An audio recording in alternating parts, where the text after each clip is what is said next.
Welcome to Soulfully Blonde. Do you want to feed your soul and nourish your mind? Tune in for motivating messages and meaningful conversations with glow getters, soulpreneurs, authors, mentors, and coaches as they share powerful wisdom, dynamic journeys, and inspiration that will ignite your soul to shine its brightest. Now, here is your host, Carol Star Taylor.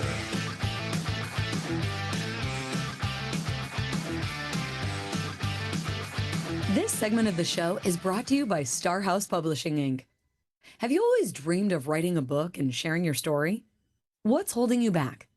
Perhaps you've not moved forward because you don't know what to do or who to trust.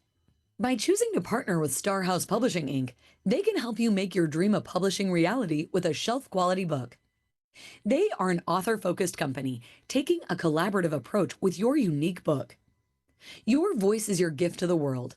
It will inspire, inform, motivate, entertain, teach, and emotionally move people to make a difference and change the trajectory of their lives with your words.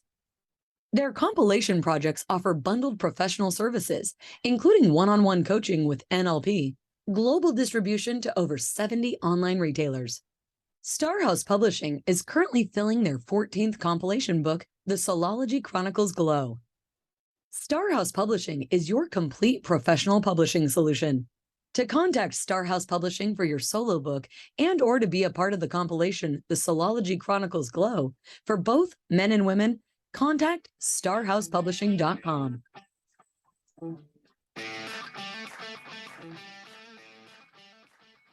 Hey, everybody. Welcome to Soulfully Blonde. I'm Carol Star Taylor. And today we have a riveting conversation with Stacy Forchetti. And she is a champion of women with her experience, expertise, her perspectives on a variety of topics. She's a former prosecutor, and now she is a family law attorney. Welcome to the show, Stacy. Thank you so much, Carol. I'm excited to be here. And today's my birthday. Happy birthday. Happy birthday. So everybody, let's wish Stacy a happy birthday. It's a great day. And today we're actually going to be talking about harnessing fear and gathering power, lessons learned with a family law attorney. So if you want to call into the show, everybody, you can, if you're on soulfullyblonde.com, just click into the show and we have a screener standing by. If you're on the phone, you can call us with 1-844-390-8255. And you can ask Stacy anything. She will give you your authentic and real talk answer. So, I mean, it's interesting, Stacy, that you are a former prosecutor. And so how does your background as a prosecutor shape you to help families that you're working with now? Well, there's a lot of crossover. I mean, look, I'm a natural born helper. I'm the oldest of 5. And I was a shy, introverted kid who learned, the power of words and reading all the time.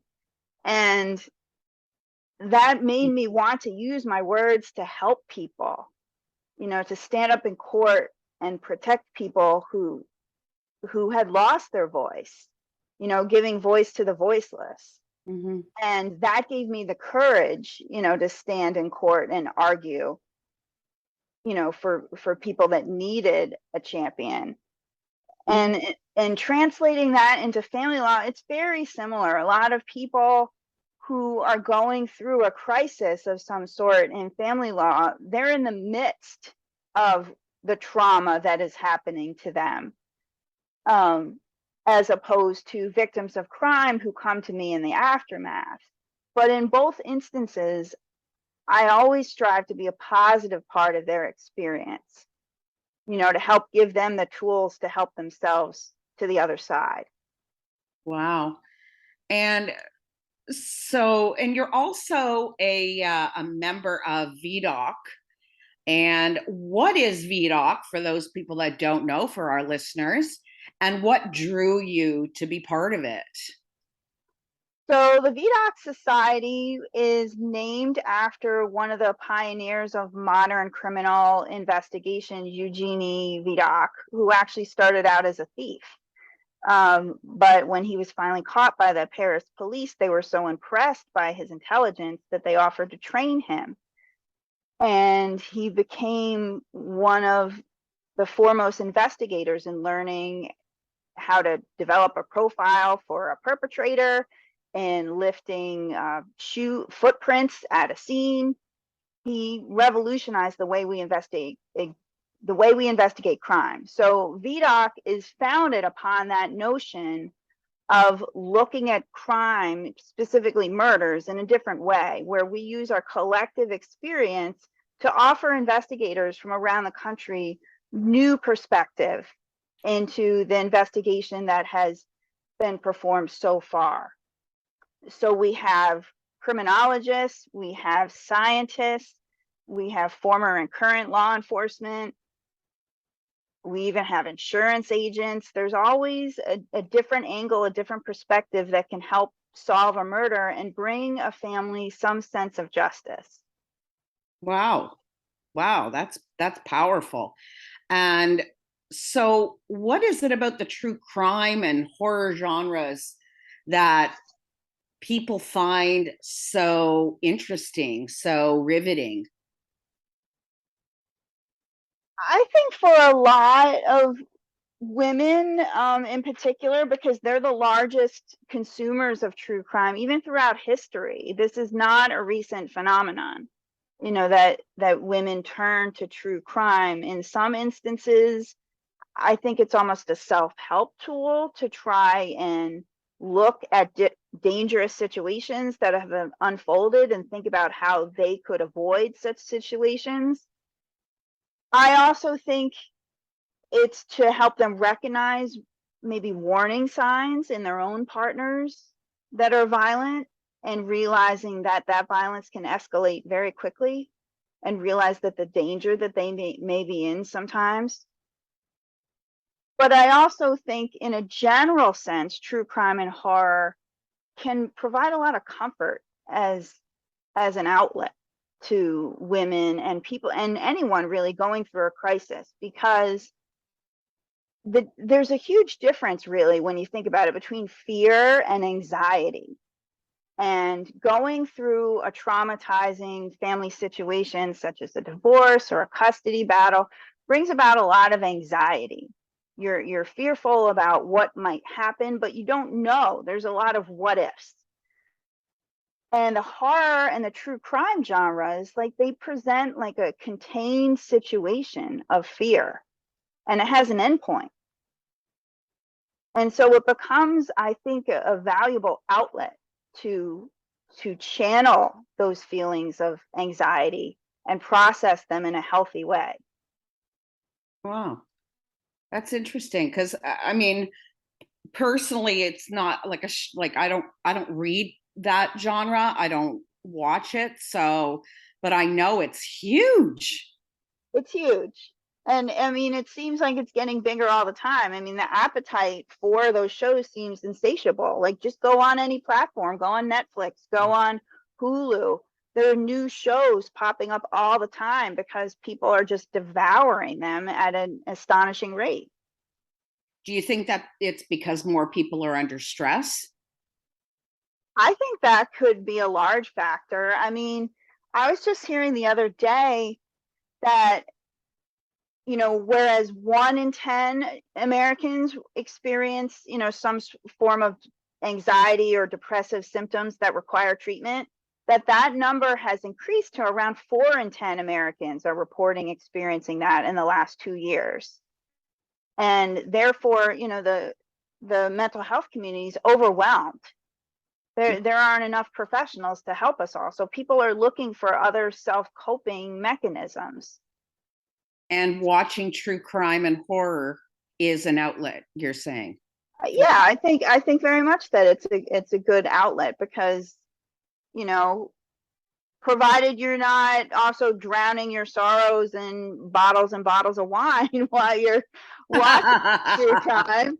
It can be a healthy mechanism to kind of channel that anxiety and process it, because I think we both know that unprocessed feelings, lead to a lot of trouble. And Absolutely. they manifest themselves somehow if you don't deal with those feelings. Right. And so one of those things that we do bring up often is the importance of boundaries, right? And why do you feel that boundaries are important, and how would you define that? So, I mean, boundaries are, you teaching other people how to, how to treat you. So when you don't have clearly defined boundaries, and I would say women, not to be sexist about it, but historically, and I see a pattern in my clients, that women, a lot of times, they don't set those boundaries because they feel somehow that is limiting the love you can express for a person. If you're willing to do absolutely anything for a person, you hear that expression all the time, right? I do anything for them. Mm-hmm. Well, I mean, that's not necessarily healthy. Mm-hmm. Maintaining your sense of self within a relationship, within a family, can be very important and even empowering to the people in your family unit. If you're the one doing everything, then they don't learn to do anything for themselves. Right. So would you say that a lot of people that feel, that are involved in let's say your practice and family law, for example, they hire a lawyer because they haven't set those boundaries? Yeah, I think it can get to that point because everyone has a limit. Even if you haven't set those boundaries, in your head what that limit is. They can treat me up until a certain point, but I won't take it beyond that. Mm-hmm. They can, I'll put all my money into the family bank account, but I need to be able to get my nails done every week. Or, you have your own internal boundary. And once someone pushes against that and you push back, they're not used to it. They're not used to you saying no. Right. So they're going to resist. And now there's an explosion. And you haven't properly set yourself up within the relationship to deal with a boundary issue like that. And that's why sometimes you reach out for professional help to help reset the boundaries, to recalibrate the Mm-hmm. relationship. Mm-hmm. So in your practice, would you say that you said at the beginning that you're the voice for the voiceless. So do you find that a lot of your clients have, they feel that they are voiceless, that they feel that they don't, that they're not worthy? Yes, I mean, a lot of times, people that come to us, they're at a point where they feel like the other person can do whatever they want and get away with it. And then I hear that all the time. Well, he's just going to do this and win. Or she always takes advantage of me and never faces any consequences for it. So I like to try and help clients, think about, let's play the long game here. Let's figure out what your goals are and what you want. And while it may seem in the short term like that person is winning, that's not going to benefit you in the long run.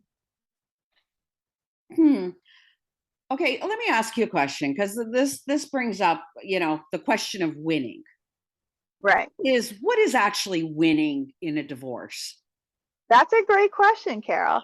I would say winning is to be able to end the divorce in a timely fashion, and timely is different for everyone, but to be able to end it in a timely fashion and still have some measure of financial means to move on with your life.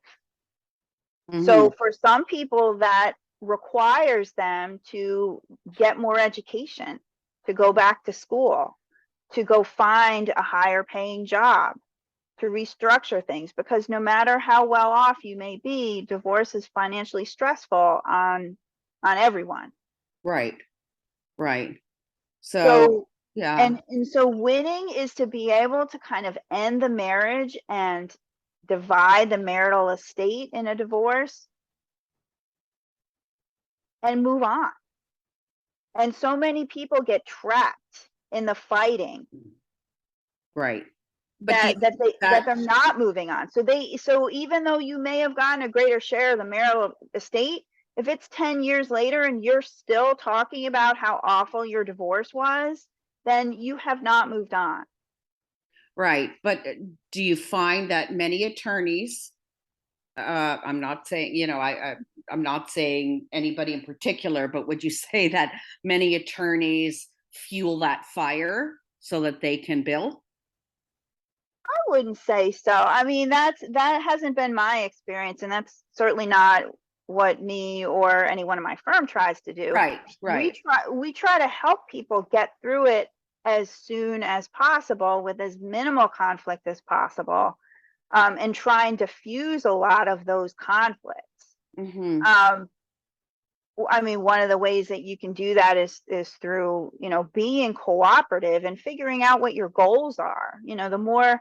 The more organized you are, the better that is going forward to help bring you that end result. Right. But so if you're scattered and you want to fight over who gets the china, then that's not going to be productive. We will say to clients, you're going to spend more money fighting over this issue than this issue, than this particular piece of furniture or piece of property or whatever the smaller issue might be. It's not worth the cost. Right. Right. But I mean, I would say that, so many people, I mean, it is a very heated time in your life. It is a very stressful time in your life. There's a lot of anger, there's a lot of hurt and pain. And it gets, sometimes people are not thinking with, there very little clarity. They get Oh, caught of up. course of course they're not. I mean, it's devastating to lose someone that you thought was going to be there for you forever. Mm-hmm. Even if you're the person initiating the divorce, no one walks into a marriage thinking, oh, I'll just get divorced someday. No one does that. So when it comes to the point of the actual separation, it's a terrible, terrible loss. I've been reading this fantastic book on grieving, and that's what the divorce process involves, grieving. Mm-hmm. And that when you are suffering a loss like that, your brain actually has to rewire itself to cope with the loss of that person. Right. That person was part of your mental map, and now they're gone. Right. And so now there's this hole in your mental map that you have to rewire yourself around. And in the meantime, you're expected to make all these complicated, difficult financial decisions. Right. That's why it's so stressful. Right. And so, I mean, so as a role of counselor to them, what do you feel your responsibility is, to, I wouldn't say it's therapy, but I would say, certainly there is a coaching component to it, right? There has to be, because even if they're seeing someone professionally, that takes time and it's a process. And we have to help our clients get to the point to make the best decisions on their behalf, even if it's learning to trust their attorney enough to accept our recommendation. And that can be a very difficult process too, because especially in an instance where a person's trust was violated, they might not want to trust anyone. Right. And they can be very suspicious and wounded and guarded, and just like a wounded animal. Right. Right. So our responsibility is to try and give them the tools to help make the best decisions for their next chapter of their lives. Right. Right. And so, one of the things that I wanted to kind of talk to you about, because I mean, you said to move on. We have to move on. I mean, there's so many things that go through my mind actually, but one of them is closure. When we move on, is there closure? Do we ever get closure? Or is that just a myth, Stacy? Is that just a myth? I mean, I think when people say that they're looking for closure, like they're not really looking for answers. They're looking for a different outcome. People that say that they want closure, they want that other person to hand acceptance to them of this ending. And you can't do that. That's why, I say closure is a myth, because you need to find that within. It's internal. And that's why, you can sit down with your best girlfriends and they can give you an excellent explanation for why the marriage has ended, and you will not accept that, no matter how spot on they are, until you're ready to accept it yourself.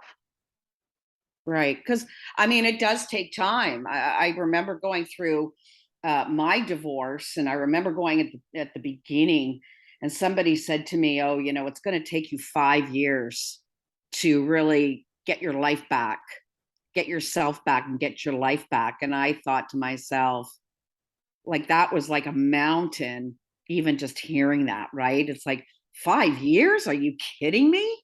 Mm-hmm. What do you like? What's your experience with that?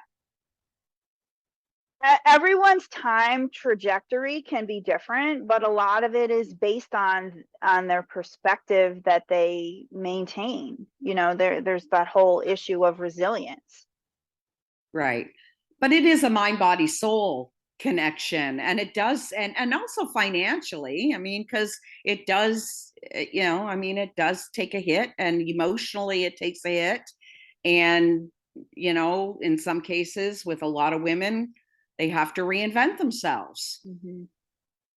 Right. And so I think reappraising that opportunity to reinvent yourself can be a valuable tool. Mm-hmm. Mm-hmm. Okay.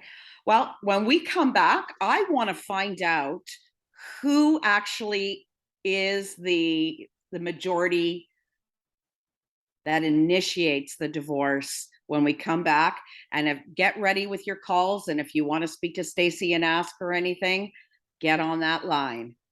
Back in a minute, guys.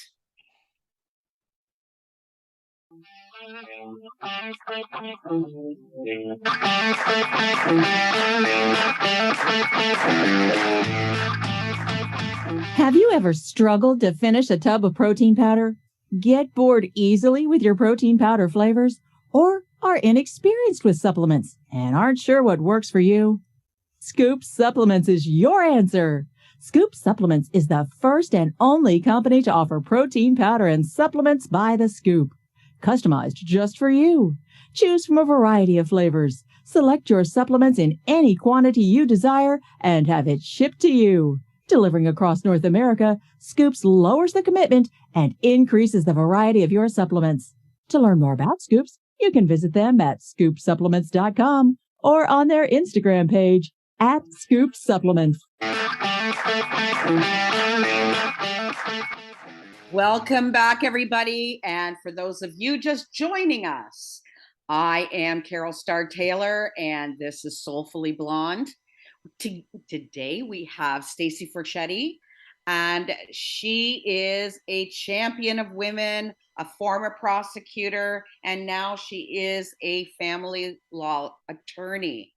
If you'd like to call in and you're calling from a phone, it's 1-844-390-8255. And if you're listening live on soulfullyblonde.com, you just click on and call. And we have a screener standing by. So thank you for coming back with us, Stacy. And so one of the questions that I wanted to ask you was, who is the majority of people that actually initiate the divorce? That's a good question. And it's been a while since I looked at that statistic. I would say that anecdotally, it seems as if oftentimes women are the majority of the filers, but that's not always necessarily the case. When we're talking about traditional heterosexual marriages, I think there sometimes people use what they call an exit strategy to end the relationship when they don't want to have the conversation about ending the marriage, such as having an affair or keeping a major secret from their partner, such as a big gambling debt or a huge credit card bill, and allowing the other person to discover that and allowing that to be the precipitating incident. Interesting. Okay. We have a caller. We've got Emma on the line. Welcome, Emma. Hello. Thank you for accepting my call. I'm excited to chat with you and Stacy today. Thank you for calling in. And you've got a question for Stacy. Sure. So I just wanted to know if there were any books or TV shows or movies, true crime related, that you're currently listening to or watching that you would recommend. Oh, wow. I just finished Carmen Maria Machado's graphic horror novel, In the Low, Low Woods, which was excellent. I am a huge fan of early Stephen King and just revisited The Shining not that long ago, and that's a classic. In terms of shows, if you haven't seen Lock and Key, that's based on a series of graphic novels written by Stephen King's son, Joe Hill, and that's pretty accessible. Does that help give you a list of where to get started? I mean, I am a constant reader and consumer. If you're interested in more of the investigative aspect, I would look at John Douglas's writings, he's the inspiration behind Mindhunter. That was another very popular Netflix show. Does that Very answer cool. your Yeah, question? I saw Mindhunter and I thought that was a good show. So thanks. Thank you, Emma. Thank you. So, All right. Thank you. Have a great day. Thank you. You too. Thank you for calling in. So tell me about fear. Tell me about, Stacy, tell me about fear. Tell me about really gathering your power, harnessing your fear, gathering your power, and really about empower. We always talk about, well, we do. We talk about there's men empowerment, there's empowerment for men as well. Not every man feels empowered. Sure. But we predominantly talk about empowerment in terms of women's empowerment. Right. And you're right. It's not necessarily confined to any particular gender. It's just anyone who feels that they're in a situation over which they might not have control. So I would say about fear, it consumes so much energy. And if you can think about how to redirect that energy in a more productive way, I think one of the most valuable things you can do in going through a crisis is imagine your way out of it. What does it look like on the other side for you? Mm-hmm. And then once you can imagine a life beyond that, you can think about, well, how do I get there? And that might help you realize that some of the decisions you're making are not helping you get there.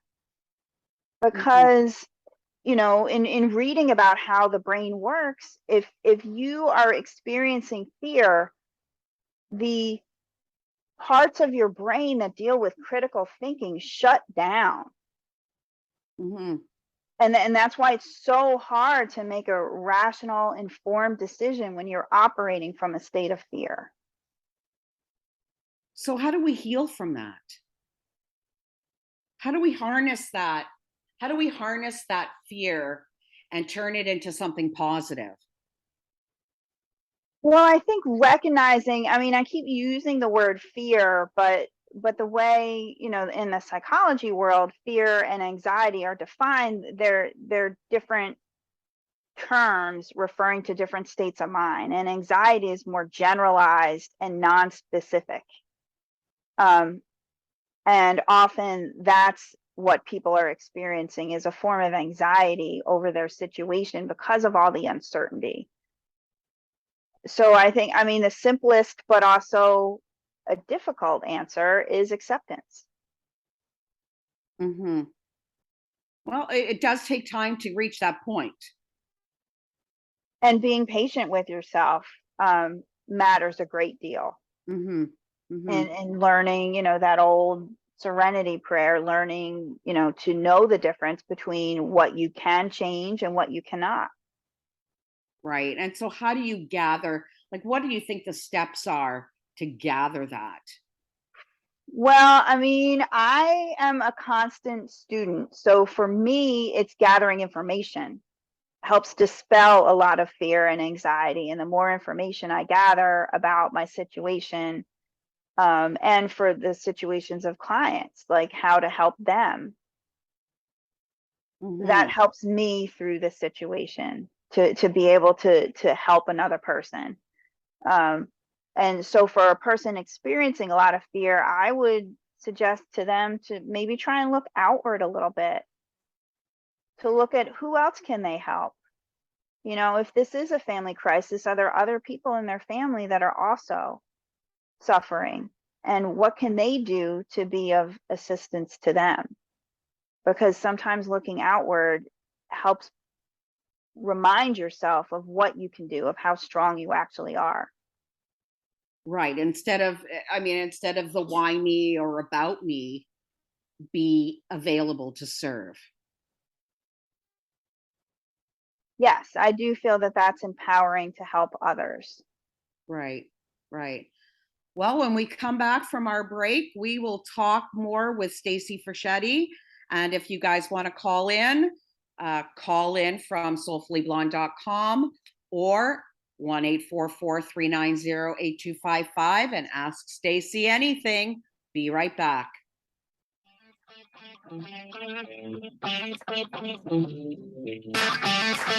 This segment of the show is brought to you by Star House Publishing Inc. Have you always dreamed of writing a book and sharing your story? What's holding you back? Perhaps you've not moved forward because you don't know what to do or who to trust. By choosing to partner with Star House Publishing Inc., they can help you make your dream of publishing reality with a shelf-quality book. They are an author-focused company taking a collaborative approach with your unique book. Your voice is your gift to the world. It will inspire, inform, motivate, entertain, teach, and emotionally move people to make a difference and change the trajectory of their lives with your words. Their compilation projects offer bundled professional services, including one-on-one coaching with NLP, global distribution to over 70 online retailers. Star House Publishing is currently filling their 14th compilation book, The Soulology Chronicles Glow. Star House Publishing is your complete professional publishing solution. To contact Star House Publishing for your solo book and or to be a part of the compilation, The Soulology Chronicles Glow, for both men and women, contact starhousepublishing.com. Welcome back, everybody. We're with Stacy Forchetti, and former prosecutor and now family law attorney. And we're talking about power, empowerment. We're talking about horror genres, and we're talking about all kinds of really amazing topics today. And if you want to call into the show, you can call in from soulfullyblonde.com. And so a couple of things that I wanted to really ask you. What are some of the challenges you personally have with what you do and being that trailblazer?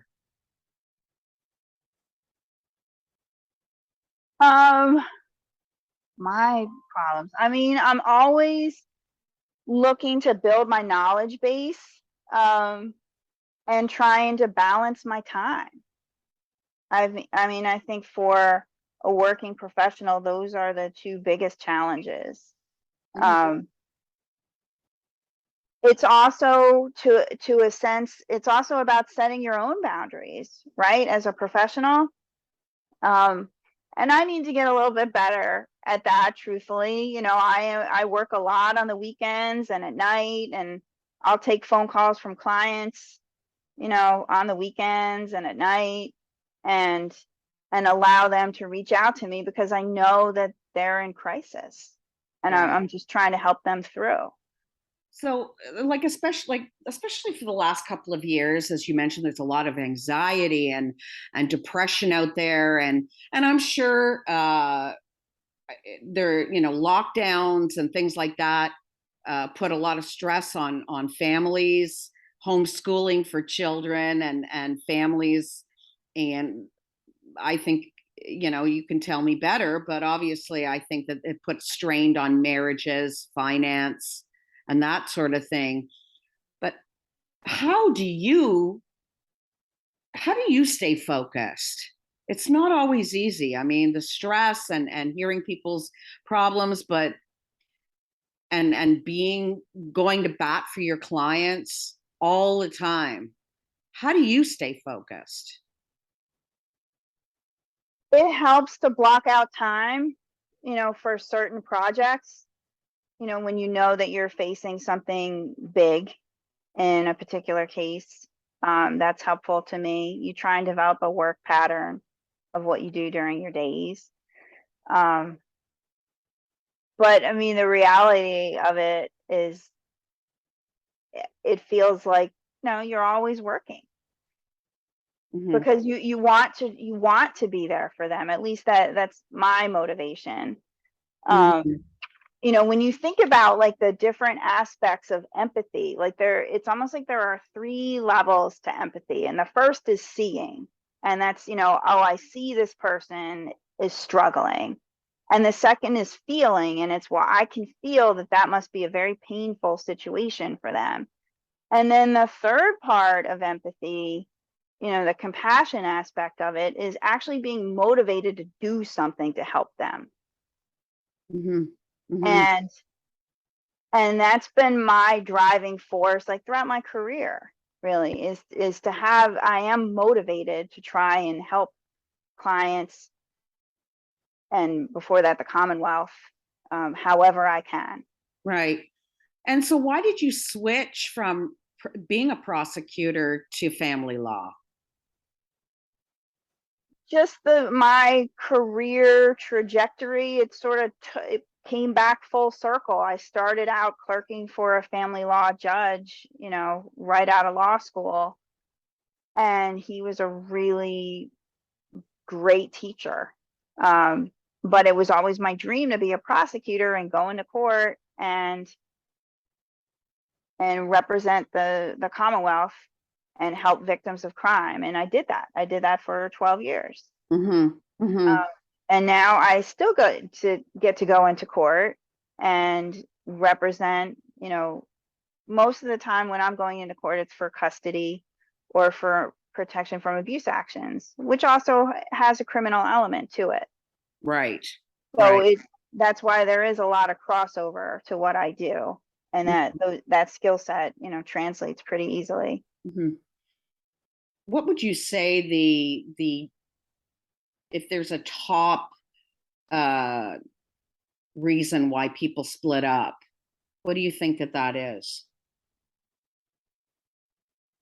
I think when you read about, you know, broken relationships, a lot of times it has to do with a lack of engagement with each other. You know, that expression, you either grow apart or grow together. When you start to grow in this distance and that person is really no longer close on your mental map, you know, you invite them to watch a show with you or to take a walk with you and they say no, or, you know, you tell them a story about your day and they're not listening.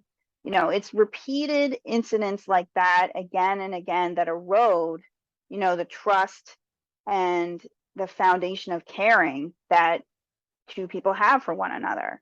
Mm-hmm. And, you know, I read this in a weight loss context, but it's also true in a relationship context. You know, every decision you make is setting a pattern. So that decision, you know, in the dieting instance, that decision you make, you know, to order dessert with dinner that one time, that can lead to a pattern of you always doing that. Well, that decision you make to, you know, scroll through Instagram instead of listening to your partner's story, that can become a pattern. Mm-hmm. And that pattern enough times erodes the relationship, and that other person has disengaged, they've checked out. Mm-hmm. And so you asked me before about who files first. It doesn't matter, you know, trying to ascertain, you know, assign blame or fault to who filed for divorce. It really doesn't matter. We tell clients that all the time. There's no advantage to filing first or disadvantage to not being a filer. You're both going towards the same goal. Right. Right. And once one person wants out, I mean, there's really no coming back from that. Right. Do you find that couples end up resolving issues and getting back together? I haven't seen it. I've heard about it, but And how would you describe yourself in one word? curious. Oh, I like that. I like that. And when we come back, we will find out a little bit more for the next few minutes with Stacy Forchetti. So if you want to call in, just dial 1-844-390-8255.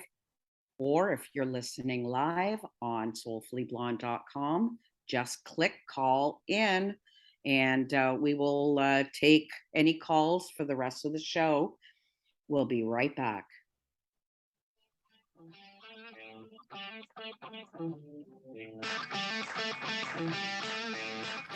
Have you ever struggled to finish a tub of protein powder? Get bored easily with your protein powder flavors? Or are inexperienced with supplements and aren't sure what works for you? Scoop Supplements is your answer. Scoop Supplements is the first and only company to offer protein powder and supplements by the scoop, customized just for you. Choose from a variety of flavors. Select your supplements in any quantity you desire and have it shipped to you. Delivering across North America, Scoops lowers the commitment and increases the variety of your supplements. To learn more about Scoops, you can visit them at scoopsupplements.com or on their Instagram page at Scoop Supplements.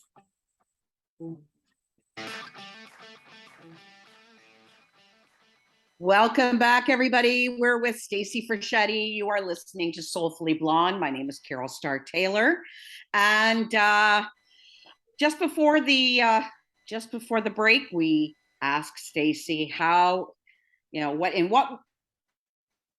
word, and she said curious. And so, and I mean, that doesn't surprise me at all because, you know, you're constantly reading and learning and growing.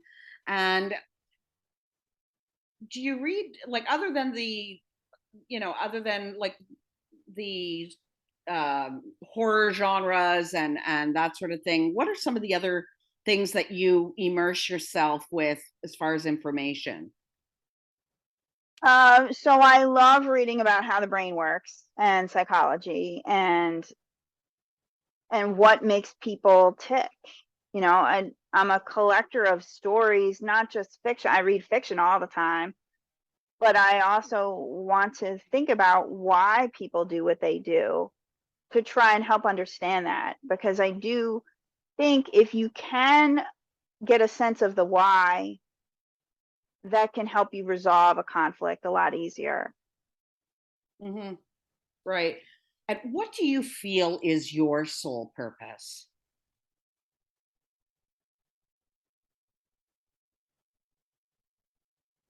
I like trying to use my knowledge to help others. And do you find that like this is the way that you can do that, or are there more things that you're thinking about for your future?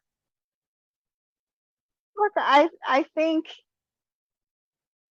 I don't know what life holds, for me down the road. Where do I want it to go? I want to continue to help people. I want to continue being a connector.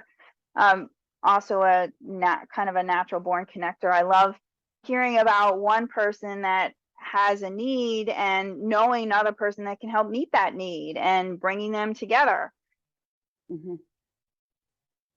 Eh, What's the one thing that you wish you would have known when you started your journey?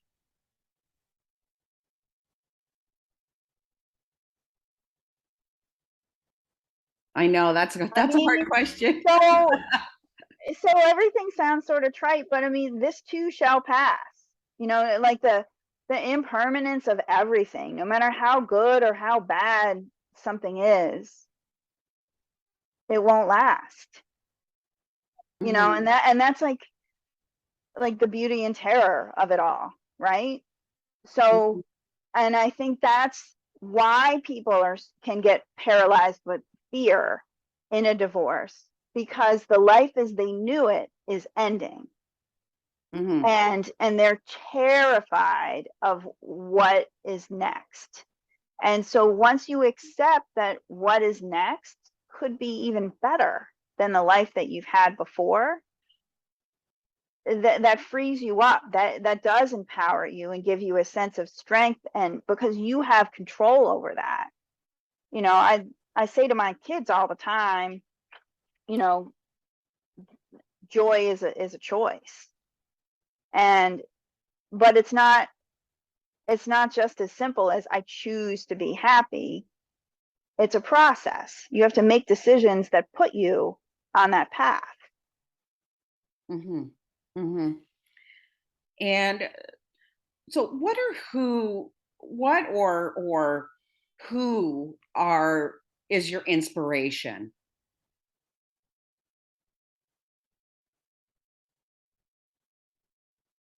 I don't know if I could point to any one source. I mean, I've had so many marvelous teachers and mentors along the way. Um, I had a tremendous criminal law professor in law school, but maybe going all the way back to fourth grade, in the gifted program. I was a brand new transfer student, and I was a dorky kid with an eye patch who had four little brothers that were terrorizing the neighborhood. So I was not the most popular girl on the block. Um, and I had my gifted teacher, said to me, like, you are special, you are beautiful. Wow. Wow. Because I know that, even as a child, how many teachers actually say that, or give us that empowerment when we are children. But we all have, not just teachers, but we all have the opportunity to do that. Every interaction you have with someone, you can make their day better or you can make it worse. just this past weekend, I was with my mom, my best friend, and my daughter at a craft fair, and we were waiting for the elevator, and this older couple comes out, and they're clearly dressed for a wedding. They're in evening attire. And I look at the older woman and I say to her, "You look so beautiful." And the way her face lit up was really great to see. Mm-hmm. You know, I don't know if she's used to people telling her that anymore. That was the impression I got, by her reaction. And it Right. was just a nice little moment. Like, here she is, a perfect stranger. But we all have the ability to make everyone's day better. We do. And I think that, I mean, going full circle in relationships and communication and checking out, mentally, I think people check out mentally before anything. Oh, absolutely. Right. It's So I want to expand on that, Carol, because I hear a lot of times from our clients, oh, my ex-partner, he's a narcissist or she's a narcissist. And I've developed this kind of armchair theory called situational narcissism. And it's how you react to someone who used to think the sun rose and set with you, and then all of a sudden now does not give you the time of day, clearly does not care about your emotional well-being at all anymore, and is only in it for themselves, and they are processing whatever emotions they're processing, but they're not connected to you anymore. And so yes, it appears to that person that the other is a narcissist. But I think it's only in that time, in that moment, extricating themselves from the situation. right. But don't you think that, I mean, I think every decade there's a catchphrase and that people use and overgeneralize or don't really know, because when people talk to me about oh, my ex was a narcissist, or my mother was a narcissist, or my father was a narcissist, and I said, were they diagnosed narcissists, or is that what you're just speculating, that they're a narcissist? Well, they check all the boxes. Right. Well, I mean, and you're right, it's a personality disorder that, a very small percentage of the population actually has. But the other problem is it's difficult to diagnose it, because a lot of narcissists will not submit themselves for treatment. So, Right. but I understand what you're saying. Right. So, it's like a catchphrase, like dementia, the difference between, let's say, when a parent has dementia versus there was a period of time when everybody had Alzheimer's. Well, no, not every dementia is Alzheimer's. Mm-hmm. Right. And not every, so again, it's just, I often, when I do speak to people in the context of the coaching and things like that, it's like, oh yeah, they're a narcissist. So I just, yeah. Yeah, and I think, I mean, maybe that label gives that person some comfort, but I like to try and, help that person. The more important part is then you need to emotionally disengage from that person. Mm-hmm. Right. And so if you could give one piece of advice or or your mantra to the listeners for them to take away with them today, what would that be? I mean, I think I would go back to what I said before about, happiness and joy. Like, it's a choice, but you have control over that choice, and it's a choice you need to make every day. I think so. When we wake up in the morning, it definitely is that. I mean, and also I think it's the perspective. So, how we phrase things, right? Right. And so the whole idea of reappraisal helps people a lot, to be able to look at a situation and reevaluate. If you get really bad service at a restaurant, you can, instead of being very angry about it, you can think about, well, maybe they're also studying for finals right now. or maybe there's someone very sick in their family and that's why they're distracted. Mhm. You know, it's to try and look outside yourself, to have Right. that compassion for another person. Reappraising it helps you feel better about it and directs your energy in a more positive direction. And that's what I talk about, gathering your power. You know, Right. you're wasting energy on all these negative experiences and emotions. Mhm. And imagine what you could do if you could gather that all up and direct it one way.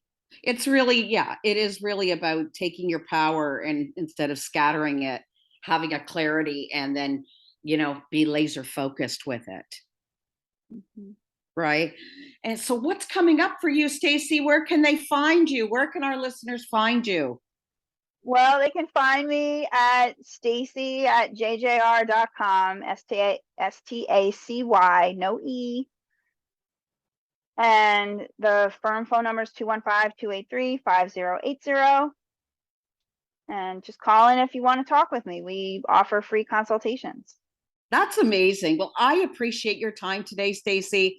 I know that our listeners are now much more empowered by you sharing your gift of your voice. And I am very, very grateful. Thank you very much for being on the show. And for those of you that want to know more about Stacy, you can also go on the blog that will be coming up, and that is soulfullyblonde.com. Until next time, everybody.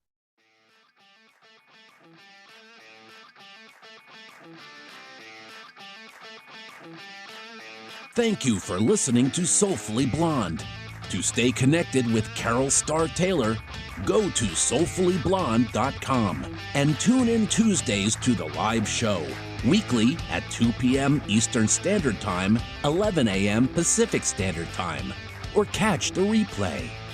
You can also subscribe, share, and rate the podcast on your favorite platform.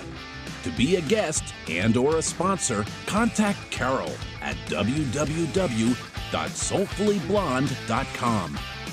Until next time, remember, there is a star in all of us. Keep growing and glowing.